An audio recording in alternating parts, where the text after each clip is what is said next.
मान लो किसी जगह पर अनपढ़ता है, ज्ञान है ही नहीं, वो क्या उन्नति कर सकते हैं?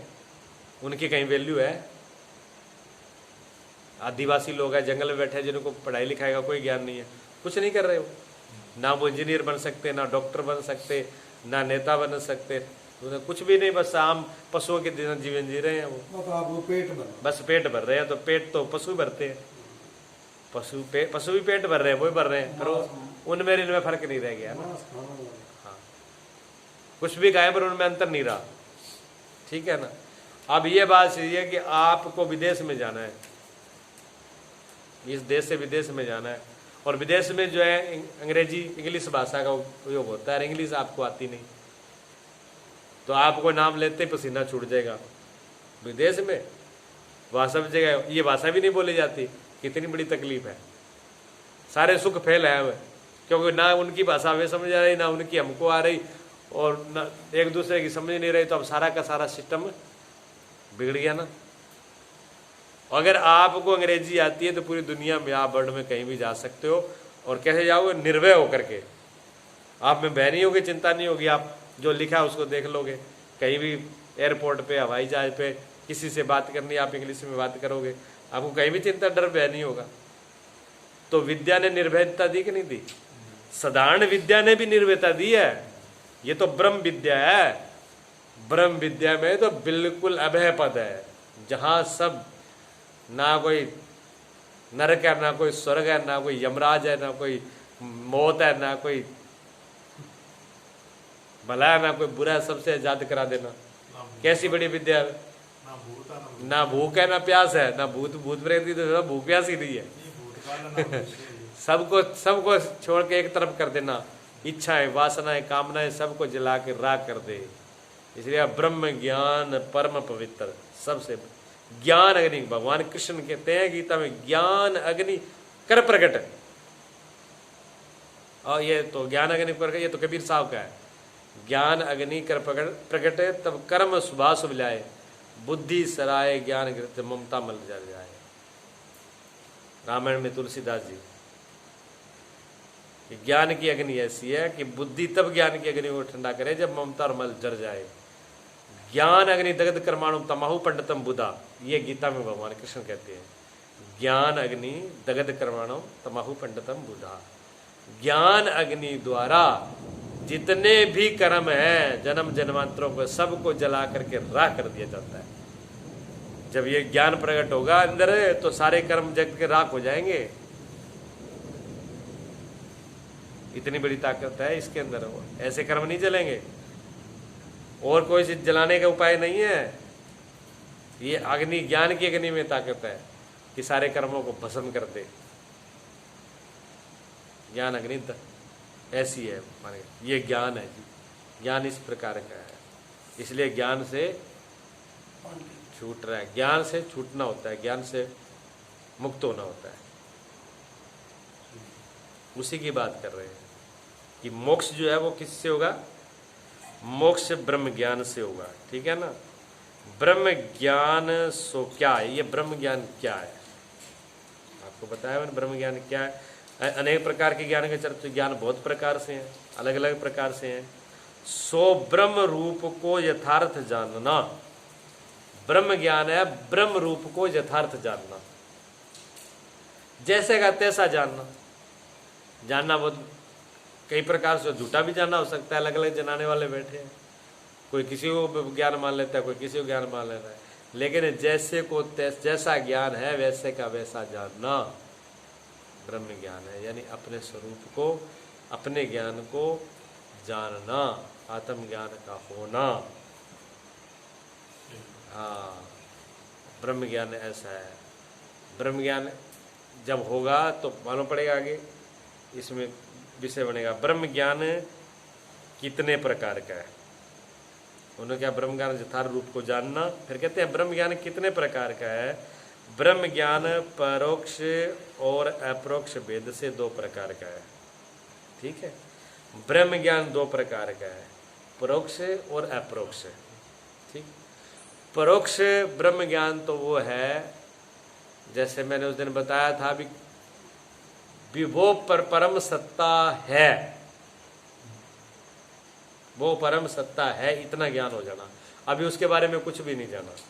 वैसे कई संतों ने, शास्त्रों ने इस ज्ञान को 4 कोटि में बांटा है। प्रत्यक्ष ज्ञान, परोक्ष ज्ञान, अपरोक्ष ज्ञान और साक्षात अपरोक्ष ज्ञान, 4 भेद कर दिए कई। प्रत्यक्ष ज्ञान किसको मानते हैं? प्रत्यक्ष ज्ञान होता है आंखों से, कानों से, जिह्वा से, संप्रस से, नाक से, मतलब 5 ज्ञान इंद्रियों के द्वारा, इन ज्ञान इंद्रियों में से किसी के द्वारा देख लेना, उसको कहते हैं प्रत्यक्ष। जैसे आप कहते हैं मैं खुद आंखों से देखा, आप कहते हैं ना मेरे आंखों से देखी बात है मैं कैसे मान लूं, मतलब अपनी आंखों से देखना, उसको बोलते हैं प्रत्यक्ष देखना। ठीक, लेकिन ये आंखें क्या मन को, क्या बुद्धि को, क्या भूख प्यास को देख लेती है? इनमें देखने की ताकत तो वो तो नहीं है। क्या स्वर्ग नरक को भी देख लेंगी? ये नहीं देख सकती। ये सामने वाली चीजों को तो देख लेंगी लेकिन उनको नहीं देख पाएगी। तो ये इसको प्रत्यक्ष ज्ञान। अब प्रत्यक्ष और परोक्ष क्या हुआ? परोक्ष ये हुआ कि सुन लिया कानों में, दिखा तो नहीं लेकिन कानों के द्वारा सुना। ऐसे ऐसे स्वर्ग भी होता है, नरक भी होता है, परमात्मा भी होता है, ये होता है। अब इनको सुन करके इन पे विश्वास कर लेना। जहाँ सुना नहीं, टीवी में देख लिया, टीवी के अंदर आपने देख लिया ये चीजें दिखाई जा रही हैं। अच्छा, टीवी में जो चीज दिख रही है क्या हकीकत में वो हमने प्रत्यक्ष देख लिया? उनको टीवी में चंद्रलोक दिखा दिया, सूर्यलोक दिखा दिया, हिमालय दिखा दिया, सारी चीजें दिखा दी, क्या हमने दर्शन कर लिए? वो एक रूम में तो वो जो हिमालय का पूरा फोटो टीवी के अंदर आ रहा है, लेकिन पूरा का पूरा जो का जो फोटो देख करके भी हम नहीं देख रहे। ये परोक्ष ज्ञान है। भी देख रहे हैं वैसे तो, सुन भी रहे हैं, लेकिन है इतना मालूम पड़ गया कि है इसमें भी ये चीज है। तो इससे क्या होगा? इच्छा पैदा हो जाएगी कि देखा जरूर है, एक दिन चाल के देख क्या हुआ। आपने सुन ली, सुनने के बाद देखोगे ये चीज सुन ली, कोई बढ़िया मसूरी आ गई, किसी चीज की मसूरी आ गई अच्छी चीज की। अब मसूरी का इसीलिए तो की जाती है, मसूरी और क्यों की जाती है? लाखों रुपए खर्च करते हैं मसूरी में, इसीलिए तो करते हैं।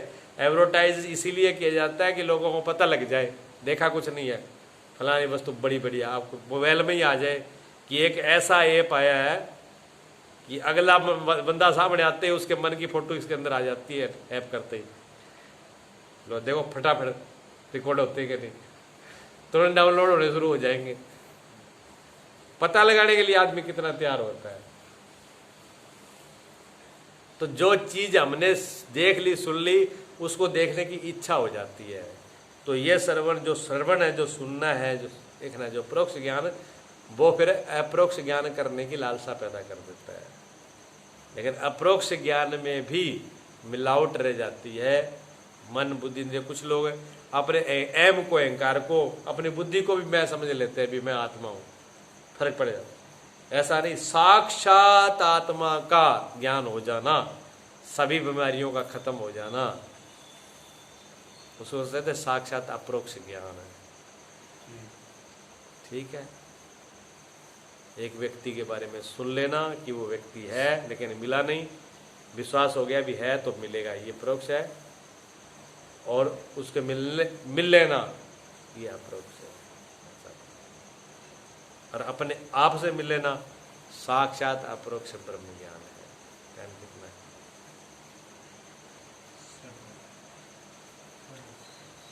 है। किससे होता है? आगे चलेंगे और थोड़ा। ब्रह्म ज्ञान परोक्ष और अपरोक्ष भेद से 2 प्रकार का है। परोक्ष ब्रह्म ज्ञान सो क्या है? परोक्ष ब्रह्म ज्ञान का स्वरूप, अब ये तो संसार की बात हुई, सच्चिदानंद घन ब्रह्म परमात्मा है, ऐसा तो जानना सो परोक्ष ज्ञान है। इतना तो आपको हो ही रहा है सुन के, नहीं तो सुनते ही नहीं आप सुन रहे हो तो इतना तो निश्चित है कि सच्चिदानंद घन है, परोक्ष ज्ञान हुआ ना, ये तो ज्ञान आपको है। ठीक है, अब कहते हैं परोक्ष ब्रह्म ज्ञान का किससे हुए है? ये परोक्ष ब्रह्म ज्ञान भी किससे होता है? कहते हैं परोक्ष ब्रह्म ज्ञान सदगुरु और सत्शास्त्र के वचनों में विश्वास के रखने से परोक्ष ब्रह्म ज्ञान होता है। देखिए आप, सदगुरु के वचनों में, शास्त्रों के वचनों में विश्वास रखने से होगा। आप ये नहीं कि गुरु मान लिए, गुरु बिठा लिए, गुरु बना तो लिए, गुरु मान भी लिए, लेकिन गुरु जो कह रहे हैं उन पे भरोसा ही नहीं है, गुरु जो कह रहे हैं उनको मानना ही नहीं है, गुरु की आज्ञा पे चलना ही नहीं है, नहीं, तब नहीं होने वाला। ठीक है ना। फिर उन्होंने क्या, सत्य गुरु, गुरु नहीं कहा, गुरु नहीं लिखा उन्होंने कहा सदगुरु। और फिर क्या लिखा, शास्त्र नहीं लिखा, शास्त्र से भी नहीं होगा, सत्य शास्त्र, दोनों बातें लिखी उन्होंने। सदगुरु और सत्य शास्त्र के वचनों में विश्वास करने से होगा। शास्त्र बहुत प्रकार के हैं, बहुत सी किताबें लिखी पड़ी हैं, वो ज्ञान गंगा वाले एक बांट रहे हैं जो फ्री में, उसको भी लोग शास्त्र कहते हैं, वो शास्त्र नहीं है, भांग खा के लिख दिए, ऐसी निरी किताबें हैं। सत्य शास्त्र वो है जिसमें सत्य की ही चर्चा है, कोई लाभ किसी पंथ की चर्चा नहीं है, किसी विशेष जाति पात की चर्चा नहीं है, कोई राजनीति को लेकर के नहीं है, किसी अपने पंथों को बढ़ाने के लिए नहीं है, अपने बढ़ाई करने के लिए नहीं है, जिसमें सिर्फ सत्य, एक जो सत्य सत्ता है उसकी ही चर्चा है। इसी प्रकार ज्ञान बांटने वाले, ज्ञान तो कितने प्रकार के, आपको जिन्होंने इलेक्ट्रॉनों का ज्ञान कराया क्या वो गुरु नहीं थे? हारमोनी का ज्ञान कराया वो गुरु नहीं है? तो गुरु तो बहुत है, यहाँ पर गुरु नहीं कहा, सतगुरु। सतगुरु वही होता है जो सत्य का ज्ञान कराता है, जो सच्चिदानंद घन एक ओंकार सतनाम, सतनाम सतनाम, ओंकार स्वरूप जो सत्य है उसका जो ज्ञान करवाए, जो सत्य का ज्ञान करवाए, जो ब्रह्म का ज्ञान कराए, जो आत्मा का ज्ञान करवाए, वही सतगुरु है, ऐसे वैसे ज्ञान कराने वाला नहीं। ठीक है ना। उसको सदगुरु कहते हैं, हर किसी को नहीं, लेकिन उन पे विश्वास सब कुछ होना चाहिए, दृढ़ विश्वास होना चाहिए, बिना गुरु के ही होगा ना। इसलिए गुरु की इतनी बड़ी महिमा है, सदगुरु की बहुत बड़ी महिमा है। इस मार्ग पे चलने वाला जो सदगुरु पे दृढ़ विश्वास रखता है, सदगुरु प्रति पूरा समर्पण है, उसके लिए रास्ता बहुत जल्दी तय होता है।